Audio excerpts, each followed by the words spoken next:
Welcome to Tamil family in Canada. எல்லாரும் எப்படி இருக்கீங்க? லாஸ்ட் வீடியோலேயே சொல்லியிருந்தேன் எனக்கு என்ன ஹெல்த் ப்ராப்ளம்ங்கிறத அடுத்த வீடியோவில் சொல்கிறேன்னு. அதுதான் இந்த வீடியோ.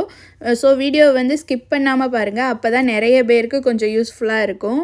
ஒரு வருஷத்துக்கு முன்னாடி வந்து எனக்கு பயங்கரமாக வயிறில் வந்து பயங்கர பெயினாக இருந்துச்சு. என்னால் ஒன்றுமே பண்ண முடியாமல் இருந்துச்சு. அப்போ சரின்னு சொல்லிவிட்டு ஹாஸ்பிட்டல் வந்து போயிருந்தோம். அப்போ வந்து அவங்க வந்து ஸ்கேன் பண்ணிவிட்டு அவங்க வந்து சொன்னது என்னென்னா, ஒரு சின்ன பபுள் மாதிரி ஒன்று ஃபார்ம் ஆகிருக்கு உங்கள் வயிறில். அது வந்து பம்ப் ஆகிட்டே இருக்குது. அது வந்து ரொம்ப பெருசாகிறப்போ உங்களுக்கு வந்து பெயின் வருது.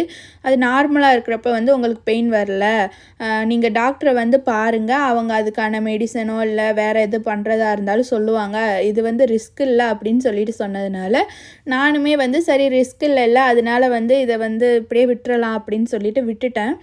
அவங்க கால் பண்ணப்பையும் நான் வந்து என்ன சொல்லிட்டேன்னா, இல்லை எனக்கு வந்து இப்போ பெயின் இல்லை, ஸோ அதனால் வந்து எனக்கு இந்த இது வந்து நீங்கள் ஃபர்தராக மூவ் பண்ண வேணாம் அப்படின்னு சொல்லிட்டேன். அதுக்கப்புறம் ஒரு 6 மந்த்து வரைக்கும் எனக்கு எந்த பெயினுமே இல்லை, நார்மலாக இருந்துச்சு. ஆனால் வெயிட் வந்து பயங்கரமாக கெயின் ஆகிட்டே இருந்துச்சு. அதிகமாக வெயிட் போட்டுகிட்டே இருக்கிற மாதிரி இருக்கே அப்படின்னு சொல்லிட்டு நானும் ஒர்க் அவுட்டு டயட் அதெல்லாமே இருந்து, ஆனால் குறையவே இல்லை, துப்புரவாக குறையவே இல்லை. ஆனால் நார்மலாக எல்லா டெய்லி ரொட்டீன் எல்லாமே வந்து நார்மலாக தான் போயிட்டுருந்துச்சு. அந்த 6 மந்த் வரைக்கும் ஒரு ப்ராப்ளமுமே எனக்கு வந்து இல்லை. அதுக்கப்புறம் 6 மந்த் கழித்து திரும்ப பயங்கரமாக பெயின் வந்துச்சு. ஏற்கனவே வலிச்சதை விட அதிகமாக பெயின் வந்த உடனே திரும்பவும் போய் ஹாஸ்பிட்டல் போய் பார்த்தோன்னே அவங்க வந்து திரும்ப அதே மாதிரி ஸ்கேனுக்கு வந்து எழுதி கொடுத்தாங்க. எழுதி கொடுத்துட்டு ஸ்கேன் எடுத்தோன்னே அன்றைக்கே வந்து அவங்க வந்து டாக்டர் வந்து சொன்னாங்க, உங்களுக்கு வந்து லெஃப்ட் சைடு வந்து ஒரு 10 சென்டிமீட்டரில் ஒரு இது வந்து க்ரோ ஆகிருக்கு, ரைட் சைடில் வந்து 2 சென்டிமீட்டர் க்ரோ ஆகிருக்கு, ஓவரியன் செஸ்ட் வந்து க்ரோ ஆகிருக்கு. இதை வந்து நீங்கள் ஃபர்தராக டாக்டர்கிட்ட வந்து நீங்கள் வந்து கன்சல்ட் பண்ணிவிட்டு அவங்க என்ன சொல்கிறாங்களோ அதை வந்து அவாய்ட் பண்ணாமல் அப்படியே பண்ணுங்க அப்படின்னு வந்து சொல்லியிருந்தாங்க.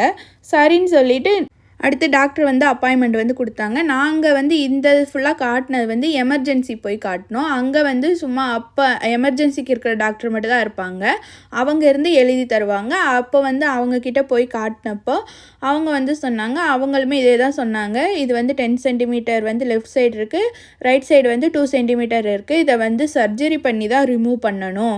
சர்ஜரி பண்ணலை அப்படின்னா உங்களுக்கு வந்து ரொம்ப ரிஸ்க் ஆகிடும். ஏன்னா அது வந்து உங்களுக்கு வந்து ட்விஸ்ட் பண்ணுது, கர்ப்பப்பையவே ஃபுல்லாக வந்து ட்விஸ்ட் பண்ணுது. அப்போ ட்விஸ்ட் பண்ணுறப்ப என்ன ஆகுதுன்னா உங்களுக்கு வந்து பெயின் வருது. அது ஒரு வேளை அது வந்து ஃபுல்லாக ட்விஸ்ட் ஆகிடுச்சுன்னா ரொம்ப ரிஸ்க் ஆகிடும். அந்த இடத்துல பிளட் ஃப்ளோ இருக்காது, உங்களுக்கு நார்மலாக எதுவுமே பண்ண முடியாது, உங்கள் வயிறில் கூட கையை கூட வைக்க முடியாது, அந்தளவுக்கு பெயின் இருக்கும் அப்படின்னு சொல்லிட்டு சொன்னாங்க. நாங்கள் சரி என்ன ஆனாலும் பரவாயில்ல, சர்ஜரி பண்ணிக்கலாம் அப்படின்னு சொல்லிட்டு ஒரு முடிவுக்கு வந்து வந்துட்டோம். அப்போ அவங்க வந்து சொன்னாங்க, எப்போ அவைலபிள் இருக்கோ அப்போ தான் வந்து இது பண்ண முடியும், மினிமம் 6 மந்த் ஆகிடும் அப்படின்னு வந்து சொன்னாங்க. மினிமம் 6 மந்த் ஆகிடுமா அப்படிங்கிற மாதிரி ஒரு யோசனையில் இருந்துச்சு. இருந்தாலும் பரவாயில்ல, நம்ம வெயிட் பண்ணி கூட பண்ணிக்கலாம், முடிஞ்ச அளவுக்கு உங்களுக்கு வேமா வந்து நாங்கள் வந்து அலாட் பண்ணி தரோம் அப்படின்னு சொல்லியிருந்தாங்க. அதுக்கப்புறம் வந்து எங்களுக்கு சர்ஜரி டேட்டுமே அந்த 6 மந்த் கழிச்சு தான் எங்களுக்கு வந்து வந்துச்சு. இதுக்கு நடுவில் என்ன ஆயிடுச்சுன்னா எனக்கு ரொம்ப பெயின் வந்து அடிக்கடி வந்து வர ஆரம்பிச்சிருச்சு. என்னால் கண்ட்ரோலே பண்ண முடியல. அவங்க வந்து என்ன சொல்லியிருந்தாங்கன்னா, உங்களுக்கு ஒரு வேளை உடனே பெயின் வந்துருச்சுன்னா நீங்கள் எதுவுமே பார்க்காம டக்குன்னு நேராக எமர்ஜென்சி வந்துருங்க அப்படின்னு சொல்லியிருந்தாங்க. அதனால் வந்து நாங்களுமே அடிக்கடி வந்து எமர்ஜென்சி போயிட்டு தான் இருந்தோம். அவங்க பெயின் கில்லர் கொடுத்து ஸ்கேன் பண்ணி எல்லாமே பார்த்து பிளட் டெஸ்ட் யூரின் டெஸ்ட் எல்லாமே பார்ப்பாங்க. எல்லாமே பார்த்துட்டு எனக்கு எப்போ நார்மல் ஆகுதோ அதுக்கப்புறம் தான் அவங்க வீட்டுக்கே அனுப்புவாங்க. இந்த மாதிரியே தான் போயிட்டே இருந்துச்சு. ஒரு நாள் நைட்டு ரொம்ப பெயின் வந்துருச்சு, என்னால் கண்ட்ரோலே பண்ண முடியலை. திரும்பவும் ஹாஸ்பிட்டல் போனப்போ அவங்க வந்து சொன்னாங்க, பிளட்டில் ஏதோ ஒன்று இன்க்ரீஸ் ஆன மாதிரி இருக்குது, அதனால் வந்து நீங்கள் வந்து இங்கே இருங்க அப்படின்னு சொல்லிட்டு சொன்னாங்க. அதுக்கப்புறம் திரும்ப ஸ்கேன் எல்லாம் எடுத்து பார்த்ததுக்கப்புறம் என்ன ஆயிடுச்சுன்னா, அந்த 10 சென்டிமீட்டராக இருந்தது வந்து 12 சென்டிமீட்டராக இன்க்ரீஸ் ஆயிடுச்சு.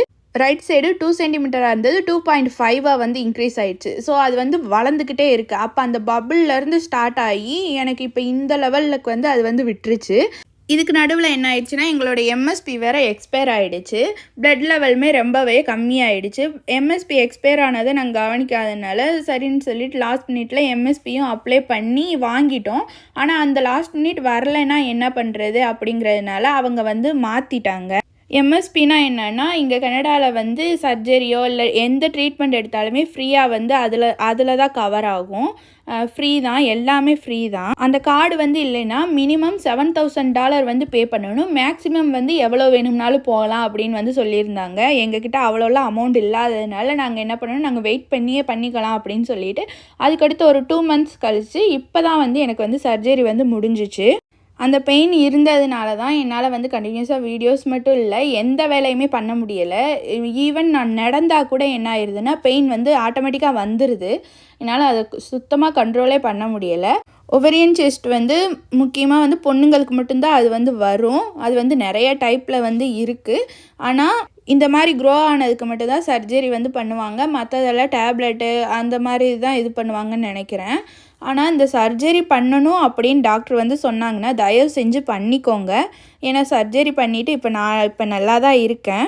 இது ஓப்பன் சர்ஜரியும் இல்லை, இது வந்து லேபர்ஸ்கோபி மூலமாக தான் பண்ணாங்க. ஸோ யாருக்காவது வயிறு வலிக்குது அப்படின்னா உடனே வந்து ஹாஸ்பிட்டல் வந்து போயிருங்க. நம்ம ஊர்லலாம் உடனே வந்து பண்ணிடுவாங்க. டிலே பண்ணாதீங்க. டிலே பண்ணிங்கன்னா டிலே பண்ண நம்மளுக்கு தான் பெயின் வந்து அதிகமாகிட்டே இருக்கும். அது தாங்கவே முடியாத அளவுக்கு பெயினாக இருக்கும்.